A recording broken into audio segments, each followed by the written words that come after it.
నమస్కారం. ఈరోజు మనము ఒక హృదయాన్ని హత్తుకునే అద్భుతమైన కథను విశ్లేషించబోతున్నాం. ఈ విశ్లేషణలో ఒక రైతు కథను మాత్రమే కాకుండా ఒక మూగజీవి పట్ల మనిషికి ఉండే నిస్వార్థమైన ప్రేమ ఎంత లోతైనదో మనం చూడబోతున్నాం. రామయ్య అనే ఒక సాధారణ రైతు, అతని జీవితంలో జరిగిన ఒక అసాధారణ సంఘటన, అసలందులో దాగి ఉన్న అద్భుతమైన భారతీయ తత్వమేంటి, ఇవన్నీ మనం తెలుసుకుందాం.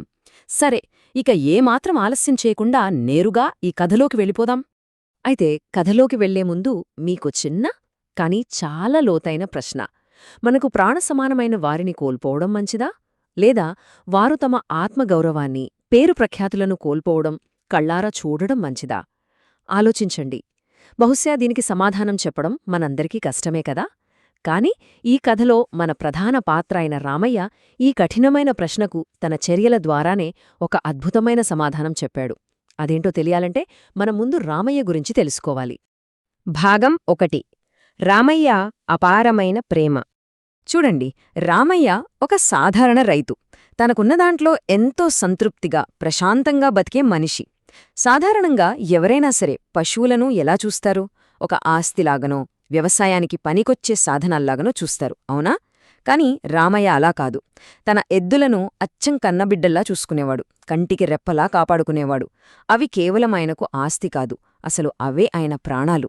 పశువులను కూడా దేవుళ్లలా పూజించే మన భారతీయ సంస్కృతికి రామయ్య నిజంగా ఒక సజీవ ఉదాహరణ అని చెప్పొచ్చు.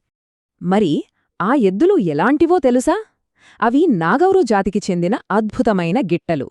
దైవీక ఆశీర్వాదంతో అపారమైన సత్తా ఉన్న బలిష్ఠమైన ఎద్దులవి.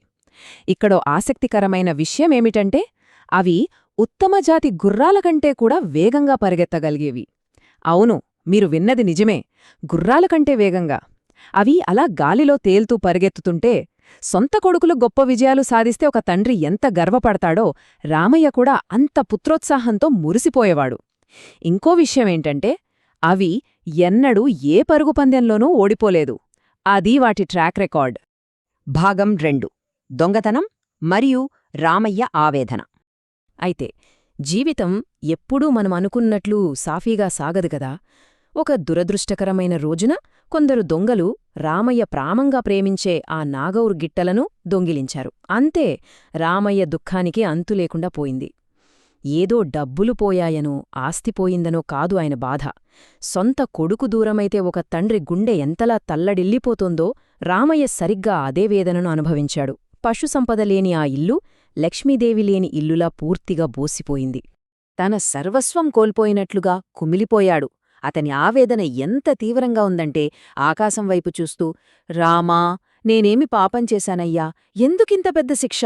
ఆ దొంగలు నా ధనం మొత్తం తీసుకుని నా ఎడ్లను వదిలిపెట్టినా బాగుండేది కదా అని కన్నీర మున్నీరయ్యాడు. అంటే ఆలోచించండి, తన మొత్తం ఆస్తిపోయినా పర్వాలేదు, కాని తన పిల్లలలాంటి ఎద్దులు తనకు కావాలి, అదే ఆయన తపన. భాగం 3. ఉత్కంఠభరితమైన ఎడ్లబండి ఛేదన. కాని రామయ్య కేవలం ఏడుస్తూ కూర్చోలేదు.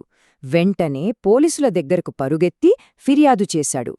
పోలీసులతో కలిసి స్వయంగా దొంగలను వెతకడం ప్రారంభించాడు. ముందుగా ఆ దొంగలు రామయ్య ఎద్దులను ఒక బండికి కట్టి పారిపోవడాన్ని వారు గుర్తించారు. వెంటనే రామయ్య, పోలీసులు కలిసి ఒక అత్యంత వేగవంతమైన గుర్రపు బండిని ఎక్కి వారిని వెంబడించడం మొదలుపెట్టారు. దొంగల బండికి ఈ గుర్రపు బండికి మధ్య దూరం చాలా వేగంగా తగ్గిపోతోంది. దొంగలు పట్టుబడటం ఇక దాదాపు ఖాయమైపోయింది. సరిగ్గా ఆ క్షణంలో తన ఎద్దులను మళ్లీ తిరిగి చూసిన రామయ్య ఆనందానికి అవధులు లేవు. సూర్యుణ్ణి చూసిన పద్మాల్లాగా అతని కళ్ళు విచ్చుకున్నాయి. ఆనందంతో కళ్ళు చెమ్మగిల్లాయి కూడా. తన పిల్లలు మళ్లీ తనకు దొరుకుతున్నారన్న సంతోషం. కాని ఇక్కడే, సరిగ్గా ఇదే సమయంలో రామయ్య మనసులో ఒక ఊహించని పెద్ద సంఘర్షణ మొదలైంది. భాగం 4. విజయం కోసం రామయ్య త్యాగం. పోలీసులు దొంగలను పట్టుకోవడానికి అతి దగ్గరగా వచ్చేశారు. కాని అప్పుడే రామయ్య మెదడులో ఒక పిడుగులాంటి ఆలోచన మెదిలింది. తాను ప్రయాణిస్తున్న గుర్రపు బండి తన నాగౌరు ఎద్దులు లాగుతున్న బండిని దాటేసి ముందుకు వెళ్లబోతోంది. దాని అర్థమేంటి? తన అజేయమైన ఎద్దులు గుర్రాల చేతిలో ఓడిపోబోతున్నాయా? అది రామయ్యకు అస్సలిష్టం లేదు. వెంటనే రామయ్య ఎవరూ ఊహించని ఒక పనిచేశాడు. పెద్దగా అరుస్తూ దొంగలకు ఒక రహస్యం చెప్పాడు. ఒరేయ్, ఆ ముక్కుత్రాటిని రెండుసార్లు లాగండ్రా అని అరిచాడు. అలా చేస్తే ఎద్దులు అత్యంత వేగంగా పరుగెత్తుతాయనేది రామయ్యకు మాత్రమే తెలిసిన కిటుకు. ఎవరైనా చేస్తారా అండి ఇలా? తన ఎద్దులను తానే దొంగలకు దూరం చేసుకునే కిటుకు ఎందుకు చెప్పాడు? రామయ్య చెప్పిన ఆ కిటుకు విన్న వెంటనే దొంగలు ఆ ముక్కుతాడును రెండుసార్లు లాగారు. అంతే, ఆ నాగోరు గిట్టలు వాయువేగంతో దూసుకుపోయాయి. క్షణాల్లో ఆ బండి కనుమరుగైపోయింది. దొంగలు పూర్తిగా తప్పించుకున్నారు. చేతికి చిక్కిన అవకాశాన్ని ఈ రైతే స్వయంగా ఎందుకు పోగొట్టాడా అని పోలీసులు చాలా ఆశ్చర్యంగా రామయ్య వైపు చూశారు. కాని ఇక్కడ ఆశ్చర్యమేమిటంటే రామయ్య ముఖంలో బాధలేదు, పైగా స్వచ్ఛమైన ఆనందం, ఎంతో గర్వం ఆయన చిరునవ్వులో వెలుగొందుతున్నాయి. అసలు ఎందుకిలా చేశావు అని పోలీసులు అడిగినప్పుడు ఆ మహోదార్యుడైన రామయ్య చెప్పిన మాటలు నిజంగా మన హృదయాన్ని కదిలిస్తాయి. అయ్యా, నా గిట్టలు ఎప్పుడూ పరుగు పందెంలో ఓటమిని చవిచూడలేదు. వాటి పేరు ప్రతిష్టలే నాకు ముఖ్యం. నాకు దొరికి అపజయం పొందడం కన్నా అవి విజేతలుగా నాకు దూరమైన మేలే కదా. అవి నాకు దక్కాయనే స్వార్థం కన్నా అవి గెలిచాయనే విషయమే నాకెక్కువ సంతోషాన్నిస్తుంది అన్నాడు. అబ్బా, ఎంత గొప్ప త్యాగమండి ఇది! తన స్వార్థం కన్నా తన బిడ్డలలాంటి ఎద్దుల గెలుపుకే ఆయన అత్యధిక ప్రాధాన్యతిచ్చాడు. భాగం 5. స్వార్థం లేని గొప్ప ప్రేమ. వాటినే తను సొంతం చేసుకోవాలనే కోరిక కన్నా వాటి అస్తిత్వాన్ని, వాటి ఔన్నత్యాన్ని కాపాడటమే నిజమైన ప్రేమ అని రామయ్య తన చర్యల ద్వారా నిరూపించాడు. ఇది స్వార్థం లేని ఒక గొప్ప ప్రేమకు నిదర్శనం. మనుషులతో పాటు పశుపక్షాదులను, వృక్షాలను కూడా ప్రేమభావంతో చూడటం, వాటిలో దైవత్వాన్ని గుర్తించి వాటి పట్ల కృతజ్ఞత, అపారమైన గౌరవం చూపడం మన భారతీయ తత్వం. రామయ్య ఈ తత్వానికి నిలువెత్తు రూపం. తన ఎద్దుల గౌరవాన్ని కాపాడటం ద్వారా రామయ్య ప్రకృతిని ఎంతలా ఆరాధించాడో మనకు స్పష్టంగా అర్థమవుతుంది. అందుకే ఆ పోలీసులు కూడా రామయ్యలోని ఈ గొప్పతనాన్ని చూసి అతనికి నమస్కరించి మరీ వెళ్ళిపోయారు. ఇక ముగింపుగా మనందరికీ ఒక చిన్న ఆలోచన. నిజమైన ప్రేమ అంటే ఏమిటి? ఒకరిని సొంతం చేసుకోవడమా, లేక వారి వ్యక్తిత్వాన్ని, వారి గౌరవాన్ని ఏ స్వార్థమూ లేకుండా కాపాడ్డమా?